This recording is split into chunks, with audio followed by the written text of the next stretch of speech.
आज दिनांक 13 एप्रिल.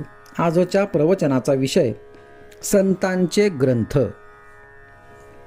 संतांचे ज्ञानच असे असते की त्यांना वेदांताचे मर्म आपोआप कळते. अमुक एक ग्रंथ कुणी लिहिला, केव्हा लिहिला, कुठे लिहिला, त्यामध्ये अमक्या पानावर काय आहे, या गोष्टी एक वेळ संतांना सांगता येणार नाहीत, पण त्या विषयाचे मर्म त्यांना बरोबर ठाऊक असते.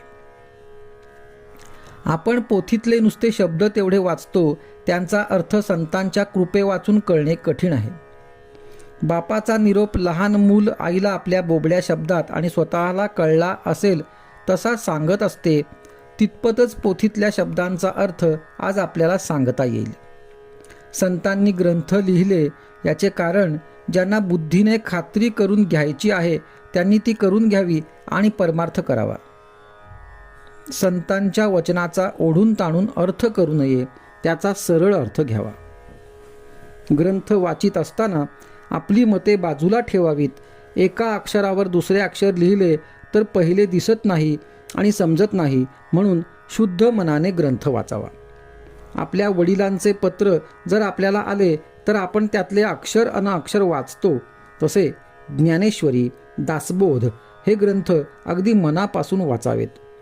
पुष्कळ लोक जे पोथी ऐकायला जातात ते लोकांनी बरे म्हणावे यासाठी, किंवा करमत नाही यासाठी, किंवा इतर उद्योग नाही म्हणून जातात. असे करणे योग्य नाही. खरे म्हणजे संतांचे ग्रंथ वाचून स्वतःला काय करायला पाहिजे ते शोधून काढून तेवढे करणारे लोक थोडेच असतात. ते ग्रंथ वाचून त्यांचा अर्थ नीट समजणारे लोक त्यापेक्षा जास्त असतात. मोठ्या संतांचा ग्रंथ आहे म्हणून नुसता वाचणारे लोक त्याहून जास्त असतात, आणि त्याहीपेक्षा ते ग्रंथ मुळीच न वाचणारे लोक फारच जास्त असतात.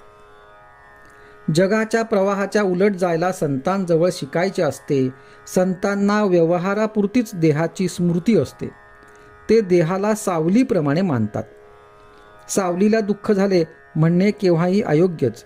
म्हणूनच संतांच्या मनावर सुखदुःखाचा परिणाम होत नाही. संतांच्याकडे लोक कितीतरी कष्ट करतात आणि ते लोक त्यांच्या नात्या गोत्याचेही नसतात. संत त्यांना काही देत नसताना ते इतके कष्ट करतात, याचे कारण संतांचा त्यांच्याविषयी असणारा खरा आपलेपणा होय. संत एकांतात जातात याचे कारण असे की लोकांतात त्यांना भेटणारे निराळे असतात आणि एकांतात भेटणारे निराळे असतात.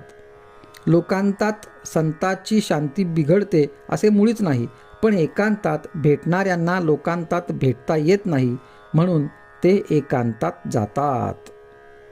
आजचा सुविचार: कोणत्याही संतांचा ग्रंथ वाचताना तो कृतीत आणण्याकरिता आहे ही भावना ठेवून वाचावा.